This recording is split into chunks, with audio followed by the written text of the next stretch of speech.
Welcome back, hobi populer, hobi untuk kita semua. Hari ini kita sedang berada di rumahnya Dean Samurai.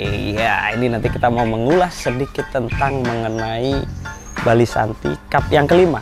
Nah, kenapa? Karena eksklusif hanya ada di hobi populer.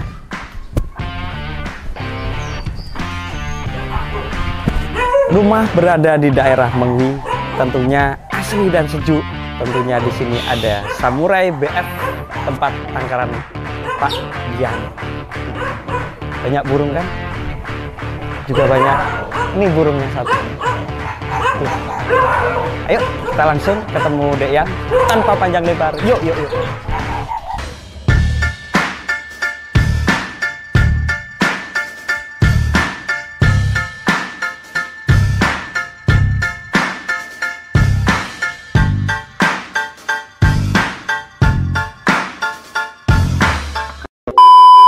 Lomba tingkat nasional event Bali Santi Cup yang kelima akan digelar di lapangan Puspem, Badung, Bali. Tepatnya tanggal 28 Mei 2023. On time start jam 9 WITA.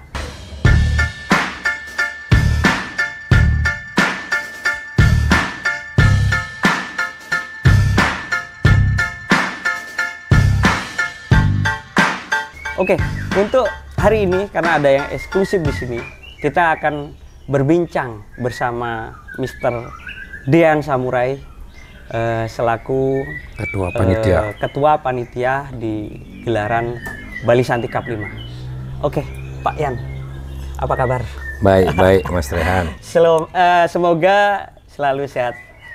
Pak Yan, ini gini, kita akan membahas tentang perjalanan Bali Santi.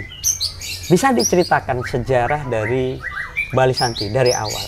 Bali Santi sebenarnya awalnya itu karena saya sering lomba dan sering lomba di Bali, bahkan juga ke Jawa. Jadi ada beberapa hal yang menurut saya, jadi di tiap lomba itu saya selalu melihat ada apa kurangnya, apa lebihnya gitu, dan salah satu ada keinginan untuk mewujudkan gimana bikin lomba yang menarik, kemasan menarik, dan juga yang paling didam-damkan pemain itu adalah permainan yang fair play. Nah, itu jadi konsepnya adalah untuk menciptakan lomba yang nyaman dan gimana biar dikemas secara fair play, jadi semua yang ikut itu yang menang bisa merasa bangga, yang kalah juga merasa bangga sudah ikut di event itu, seperti itu. Itu yang konsep utama. Dan saya juga dari awal, yang kelima ini sekarang kan tajuknya nasional. Kalau sebelumnya 1, 2, 3, 4 itu masih lokal ya. Jadi kisaran lokal, jadi masih kita harapkan dengan masuk nasional jadi lebih banyak kicemania yang tertarik untuk melengkapi lah untuk ininya gelar-gelar lomba nasional mereka gitu. Jadi mungkin lebih bergengsi ya menurut saya. Jadi secara kasar memang kita itu fokus gimana menjaga gelaran itu tetap menarik gitu. Ya, dan pada marwahnya lah. Ya, ya. Untuk persiapannya sendiri, Pak ya. Bali Santi Cup 5 sudah masuk berapa persen untuk persiapan? Mungkin dari panitia atau dari juri? Kalau saya rasa sekarang sudah dalam minggu-minggu ini ya kita udah 90% mungkin ya. Jadi udah tahap finish ya, cek apa yang kurang kayak gitu aja sih. Karena semuanya mungkin juri, lapangan, piala, semuanya udah kita siapkan, kita prepare gitu. Oke, terus kemudian pertanyaan yang mendasar, jadi mengenai Bali Santi Cup 5, untuk kriteria penilaian mungkin bisa dijelaskan Pak Yan? Kalau kriteria Bali Santi karena kebetulan dia kerjasama sama PBI, karena mulai dari 2016 waktu itu di Bali cuma ada PBI sama P2B kan gitu ya.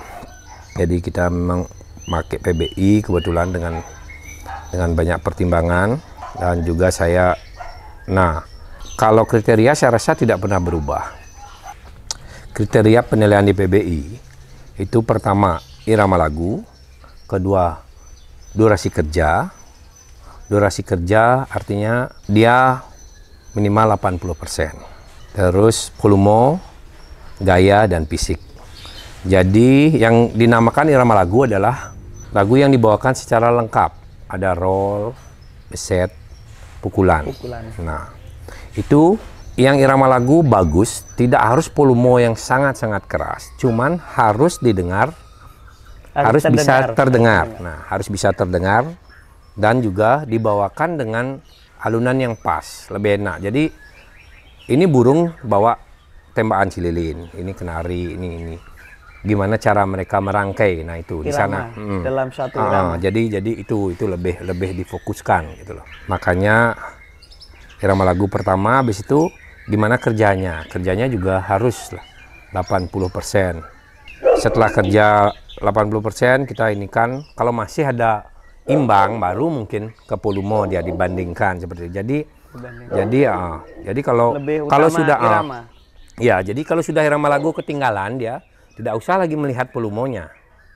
Tidak usah melihat ada lengkingan kerasnya, sudah namanya ketinggalan karena dia irama lagunya yang paling bagus sudah 80%-nya udah, dan tidak melakukan kesalahan dalam bentuk gaya kayak mulai ngelowo atau turun ke karpet seperti itu. Nah, itu tidak ada pengurang, ya otomatis dia, dan burungnya tidak ada cacat yang kelihatan. Jadi udah bisa dia untuk ditetapkan jadi koncer.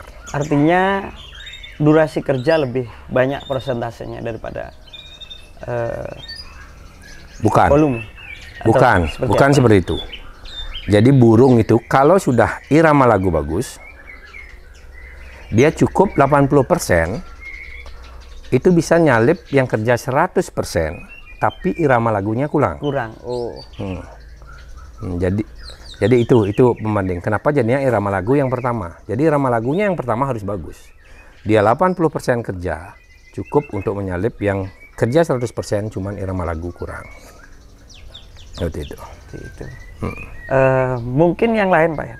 Untuk teman-teman kicaumannya yang ada di Nusantara, pesan dan kesan. Pesan saya sih, kalau saya sih selaku penyelenggara gitu sangat berharap teman-teman seluruh Nusantara dari seluruh EO untuk bisa ikut serta dalam gelaran Bali Shanty Cup 5 ini. Di samping sebagai ajang silaturahmi, juga menurut saya perlu sebagai pembuktian, karena di sini itu benar-benar akan di samping kita tuntut juri peserta untuk bermain fair play, panitia juga benar-benar menjunjung fair play. Kayak saya artinya megang ketua panitia, jadi tidak ada sedikit pun panitia yang akan menurunkan burung, dan tidak ada pemain yang sibuk-sibuk ngelobi panitia. Jadi memang benar-benar sudah diinikan, jadi tidak perlu ngelobi untuk ngasih ini itu.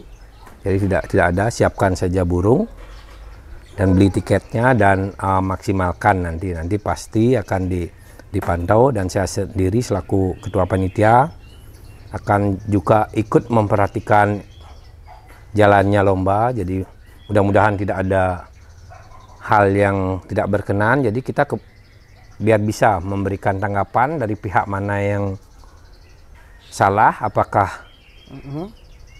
ada keteledoran juri, ataukah memang pemain yang memang terlalu memaksakan burungnya menang, ya. Jadi minimal kita bisa memberi masukan. Dan juga saya pasti akan menerapkan aturan yang tegas. Kalau memang ada terindikasi, kita pasti akan ajukan ke badan yang berwenang seperti IP ya, kalau di lapangan, jadi bisa diinikan. Jadi kalau ada juri yang ketahuan bermain atau gimana, pasti akan diberikan sanksi yang memang sudah tegas, sudah diatur sebelumnya. Dan juga sedikit masukan untuk di Bali Shanty itu kita desain jadi semua kelas, jadi tidak ada hadiah yang dipotong tanpa potongan dan berapapun peserta, dan juga semua peserta kita sediakan kursi untuk duduk di dalam, jadi bisa memantau kinerja juri dan burung agar lebih tertib. Agar lebih tertib. Tapi di samping itu ada juga sanksi karena sudah kita terapkan seperti itu, jadi sanksi benar-benar peserta tuh harus baca di aturan di ininya, tatip lomba. tata tertib lomba. Jadi misalnya ada yang jangan sampai telat gantang, karena itu akan pasti tidak, kalau tidak dapat bendera start itu tidak akan dapat bendera favorit. Terus kalau teriak nomor udah pasti ada sanksi jadi bendera jangan sampai kena bendera hitam, jadi akan tidak dinilai. Nah, jadi itu yang perlu diperhatikan lebih awal. Jadi kita kerja maksimal, semoga gelaran ini bisa berjalan dengan maksimal sesuai yang kita harapkan bersama. Sehingga bisa menjadi ikon Bali, seperti namanya Bali Santi, Bali yang damai. Bali damai ya. Jadi itu tercipta kalau gelaran itu bisa adil dan kondusif tentunya. Gitu. Oke, terima kasih. Mungkin sedikit bincang-bincang bersama Mr. Dean Samurai kali ini bisa mencerahkan untuk semua peserta yang akan hadir di acara lomba event tahunan Bali Santi Cup yang kelima. Selamat datang buat teman-temanku para kecomania Nusantara yang sudah menginjak di Pulau Dewata Bali. Sampai bertemu di lapangan. Ingat, baca tata tertibnya baru ikut lomba. Mari berpikir cerdas karena ini hobi. Akhir kata, saya Rehan Parisit. Salam